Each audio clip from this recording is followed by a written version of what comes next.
If you're getting ready to retire, how much money should you anticipate spending on healthcare for the remainder of your life? It's kind of a big question.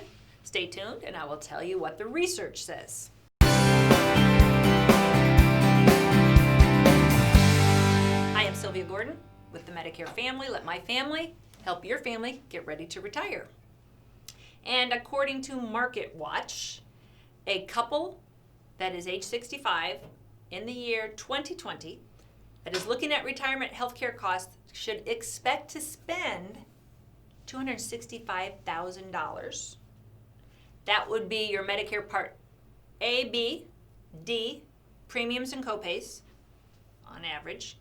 That would not cover long-term care. So if you add on nursing home costs, that's going to be several $100,000 more. That does not cover over-the-counter needs,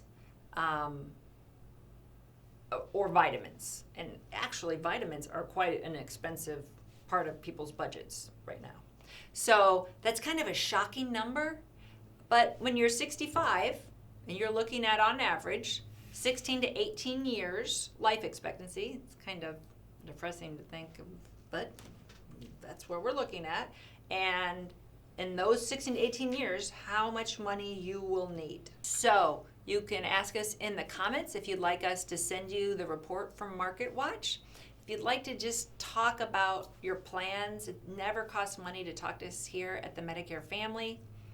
Our family is standing by to help you by phone, by email. You never pay extra to talk to a live agent or have somebody rooting for you in your court.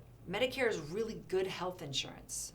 It's really good. We sell insurance for people under 65, and we have for 40 years. And it's exciting to work with people on Medicare because the benefits you get are good. They tend to get better every year. Now, drugs are all craziness.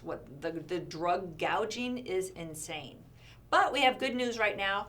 If you're watching this video in 2020, because the president has proposed a demo plan for insulin so that some insulins will be capped at $35 a month.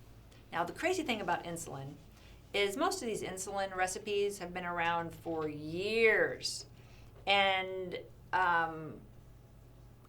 can't remember how long ago it was, but we'll say 40 years ago. Insulin costs about $2 a month. And now, many insulins cost almost $300 a month, some more. So it's the same drug. It hasn't changed. It's that it's a free market. And some people call it price gouging. I do. So that's something cool that the president is fighting back on. And it's a demo project, so the carriers don't have to participate. I think 1,700 Medicare Advantage and Part D plans have agreed to be in the demo and limit the price of some insulins to a maximum of $35 a month. So we're really excited about that.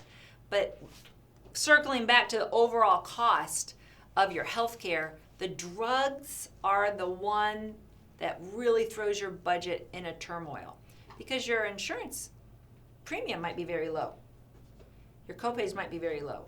And you might be healthy, you might rarely use your health care, but you use your drugs. And the drug prices can just skyrocket overnight. It's all over the news. Some people have gone to prison for it. But in general, it's a free market. So they can do what they want. And that will really throw your budget into a tailspin. If you have more questions, ask me in the comments below or give my family a call.